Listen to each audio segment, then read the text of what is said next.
let me just ask you, like, what have you all right, I'm gonna ask like 3 questions in one question, and then I'm just gonna let you cook, okay? So did you know this was something that was coming?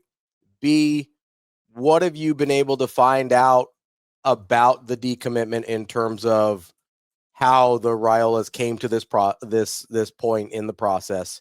And C, do you think Nebraska knew this was coming? So, A, did I see this coming? No, but thankfully we have a great team here at Rivals, and a few people here did know this was coming, including our Greg Smith, and had an idea things were trending in a direction previously unseen. Did Nebraska see this coming?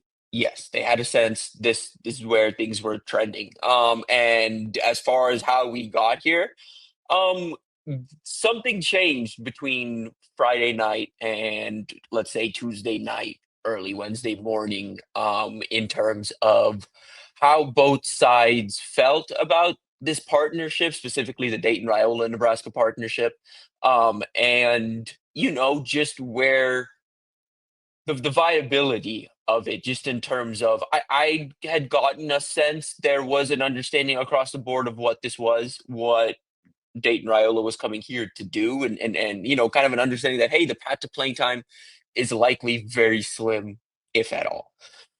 I kind of figured that was the understanding, and from what I had been told and heard, it was the understanding, but it kind of feels like now we're up against signing day, and it kind of felt like reality hit a little bit, just in terms Mm. of what this would look like. I think part of this factors in is the play of TJ behind the scenes and in practice, and kind of what he stepped up and been. I think Trey Taylor, the ascension he's made as a junior, kind of stamping himself as one of these top 27 quarterbacks nationally. Like I think all of that played a factor into it. But yeah, now we're at a point where we're 2 weeks out from signing day, or less than 2 weeks out now, and Nebraska is without a 26 quarterback.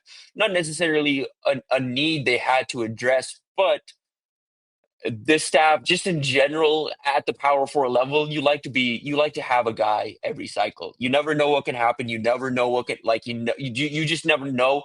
I think it's important to take a shot and get a guy in every single cycle. I do think Nebraska is going to find a way to address that, whether it's a late high school edition or more likely a portal edition. But that's where we're at now.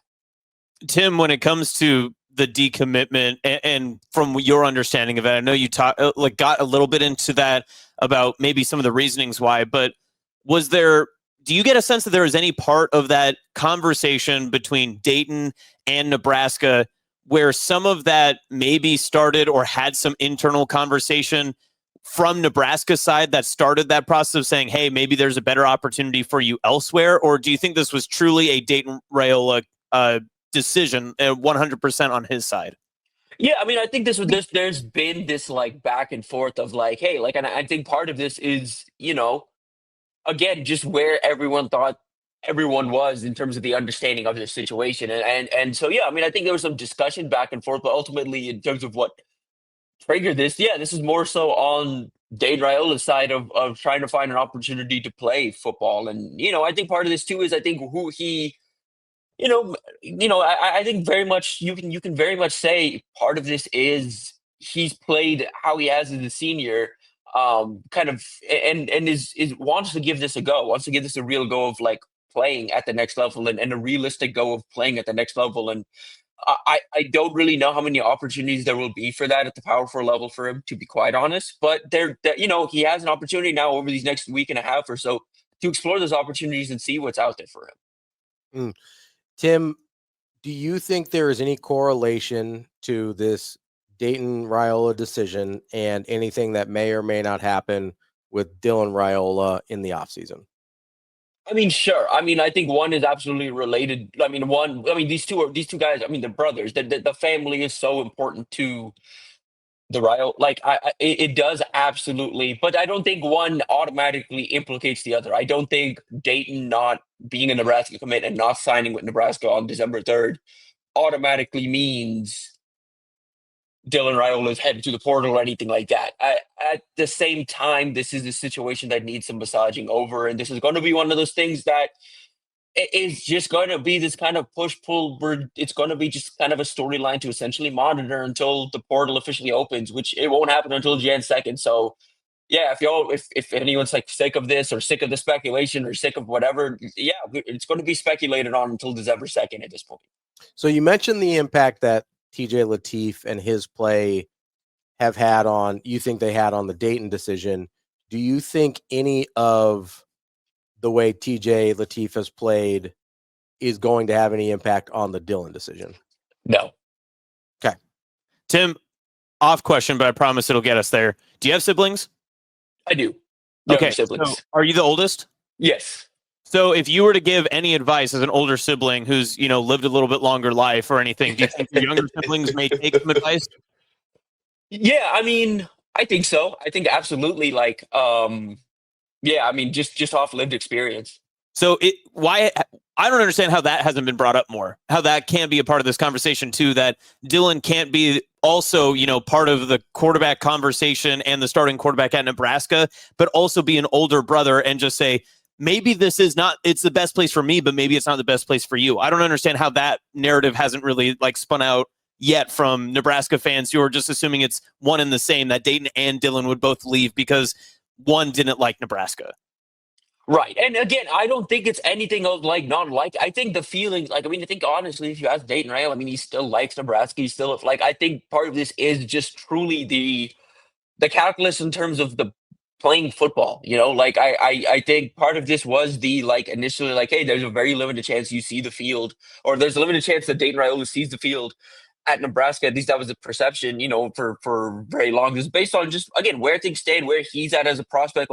He's a guy that I almost at the Power 4 level, it was going to take a couple of years of development before he was ready to see the field. It was going to need a couple more years of polishing and putting certain things together before he was ready. And you look at just a crowded room at Nebraska, it was just going to be tough for that. And so I think part of this is, okay, hey, go find somewhere where maybe there is an easier path to playing time, and maybe there is even a better opportunity to develop. You're not splitting reps with 4 or 5 other guys. You're splitting reps with 2, 3 other guys, and you're on the 2 deep where you have a chance to really split reps with the 1 and 2s on the roster. So, Tim, I'm glad you brought up kind of the type or level of prospect that Dayton is, because I do think that matters in this situation. With him reopening his recruitment, what type of program do you expect him to land at?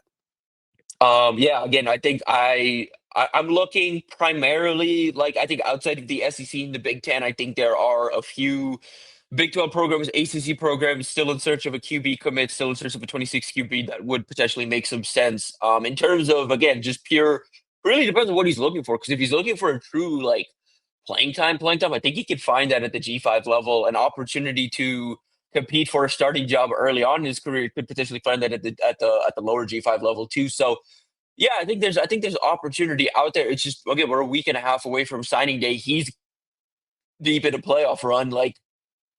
How much time is he going to have to make visits? That's kind of part of this, and how much time is he going to have to explore options. So, is it going to be a December 3rd decision, or at this point, it's going to be a later decision? That's what I'm curious to see, and curious to see kind of how he handles this thing kind of moving forward. Do you have any more Dayton questions? No, I'm good. Okay, good. I'm good there too. Tim, I want to ask you just about the national conversation when it comes to how Nebraska is preparing for these next couple of weeks, gearing up, because the 2026 conversation, I felt like in the summer, Nebraska's fan base had a good hold on it because it was articulated well that, hey, we're going to take a smaller class. It's not going to be the prettiest number, the sexiest number. But when guys start to remove themselves from that class and it does dwindle down even further, what does Nebraska need to do in these next 2 weeks to maybe not necessarily ease the fan base, because that's not their goal? They're just trying to make sure that they're filling the roster as they see fit. But what are those holes that they still need to maybe attack or address? Yeah, I think so. I've said this a couple places this week. However you feel about how crazy these next 2 weeks can get, it can get crazier. There's a lot that is moving just across the college football space right now. And about next weekend is when I think things are really going to start to move once some regular seasons wrap up. And I think, I mean, we're already going to start to see some trickle down of like, hey, this is where this head coach is heading. And this is how this job's going to get filled. And there's going to be some movement as a result of all of that. So what does that mean necessarily for like Nebraska? It's okay. They need to stay proactive, and I do think they are. They're doing a good job of that. They need to and will stay proactive in addressing some of these needs because not every high school prospect is built the same, but they're looking for instant impact in the front seven. Ideally, defensive line, linebacker. You're looking for just kind of an instant impact contributor. You're looking even at safety. You're looking for a big safety this cycle. Can you find that here late over these next week and a half with an opening elsewhere? Lane Kiffin does make a decision on where he's going. Does that open up or change the recruitment elsewhere? What happens with this Texas noise? How real is it? Sark has publicly shut it down, but we know how much words necessarily mean compared to action. So tracking what happens obviously in Florida, tracking what happens at a couple other places, because I think there are a few programs that still have some decisions to make. I think that Arkansas job, whoever takes that, will have some implications elsewhere. So I think there's just a general, there's going to have to be it's going to be a race. I mean, you look at what Nebraska's doing. I mean, the names to know right now are primarily in the JUCO ranks, and then there's some high school guys to watch. They're looking for a third receiver. That's primarily Quade Hendricks right now, the UConn commit that they're set to get on an official visit for the Iowa game. That's a 5'11", 175-pound pass catcher that can play in the slot, play outside. Nebraska's looking for more slot depth. He fits that. That's a name I'm keeping an eye on. Has a chance to be a member of this class come December 3rd. Mekhi Metelu, offensive lineman out of Mount Sac Junior College. That's a guy they're looking for after the decommitment. I mean, they were on him before Leon Noyle decommitted, but, Nebraska had a sense where the Noyle thing was going. Quickly jumped on Metelu, a kind of versatile interior line prospect who is somewhat plug and play. He's older. He went on a mission. He's up to 280 pounds. Would need a little time to maybe add a little more weight to that frame, but is someone that can compete in the 2 deep on the offensive line. Defensive line, they're after Dylan Barrowman, 4-star defensive lineman out of LSU. That's what I think that's LSU's to lose right now. He's at LSU last weekend, tentatively expected back at LSU this weekend, and Nebraska's expecting him on November 28th. We'll see if that visit happens. I could see LSU potentially shutting things down with him this weekend, but that's a guy they'd love to have. He's 330 pounds. Right around 6'2", coming out of the high school level, and he's an instant impact kind of guy. Like that's a guy that's walking into, if he does come into Nebraska, would be walking into the defensive line room and he's taking up snaps from someone else. Like that. So that's a guy Nebraska would like to land. And then there's a few others at edge and kind of linebacker. They're after Taylor Schaefer, junior college prospect out of Iowa Central. At DB, they're after Assad Chapman, junior college prospect out of the West Coast. But he's set to visit. He was at Oregon last weekend, tentatively expected to Oregon this weekend. Nebraska's battling with Mississippi State to get him in town November 28th. Mississippi State wants him in town for the Egg Bowl. Nebraska wants him in town for Iowa, Nebraska. And then the other name just is a non-JUCO, non-high school ranks name to know is Carrington Pierce, Oklahoma State transfer defensive back. He's racing to make a decision. He's in the portal early because he entered after Gundy got fired. He's trying to make a decision. I get the sense he's trying to make a decision before the floodgates open and the portal actually opens up. And so those are the names to watch as of now. We could have a few more names on that list like this time next week. And we could just see some movement this time next week. Again, like what happens at 26 QB? Do they extend some new offers? Do they, kind of circle back on anybody? That's a question I have moving forward. Do they really look at any other offensive linemen? Do they extend any new defensive line offers? That's what I'm looking at. And then safety, like I mentioned, they're after a big-time safety if they can find one. I don't know at this point if they will, but that's a name. That's a prospect I'm really looking to see if they're going to address before signing day. Tim, a couple questions for you here. One, how much impact do you think the decommitment of Noyle has? It's tough. I mean, again, I just because that was a guy they felt was, a guy they could potentially compete for a spot in the 2 deep along the interior early on, and a guy they felt really strongly about long term, like his developmental upside. He's a guy with a pretty high floor, but a pretty high ceiling as well. Like really athletic lower body, has that kind of swing ability to play tackle or guard. Even though he's on he's 6'4", he has the length frame wise to potentially play tackle and the athleticism to potentially play tackle and would have given Nebraska kind of this high. And I mean, think about how they talk about Preston Tamua. Mhm. It felt like that, a lot of like very similar prospect just in terms of the versatility, the high floor, the ability to kind of come in and just be like a steady guy that's going to compete for snaps and be someone the staff can rely on down the line. It's tough. I mean, that said, they feel pretty good about Rex Waterman, the senior year that Hayden Ainsworth had after reclassifying up. Cotton Puma remains just the big splashy ad of this offensive line group. And if they land Mako Metella, you still feel good about the four-man offensive line room you had, the offensive line depth you had. But yeah, I mean, it sucks to lose a guy like Leon Noy that you had committed for so long, and most importantly, in my opinion, felt like Nebraska, that was a big step forward in their efforts in New Orleans, in Louisiana in particular. That's a powerhouse program. They were on him and his 27 teammate. Now at this point, I really strongly doubt they're going to have a chance at landing his 27 teammate. That's not going to stop him from trying in New Orleans, but it's just tough. It's a tough development. All right, second question on kind of what we were talking about there. A lot of D-line and linebacker talk. I'm curious, which group do you like better in terms of who's currently on the roster? Because I think that kind of impacts how you view the recruitment of those extra guys.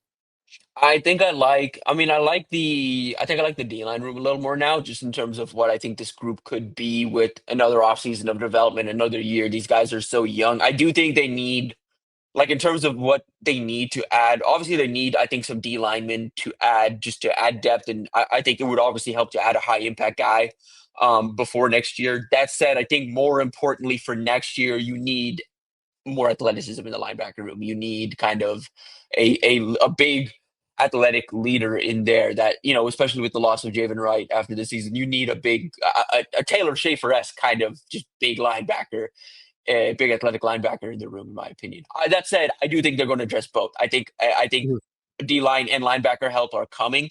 I think right now, in terms of what Nebraska needs for 26, I think a big athletic playmaking linebacker would answer and solve a lot of these defenses' problems.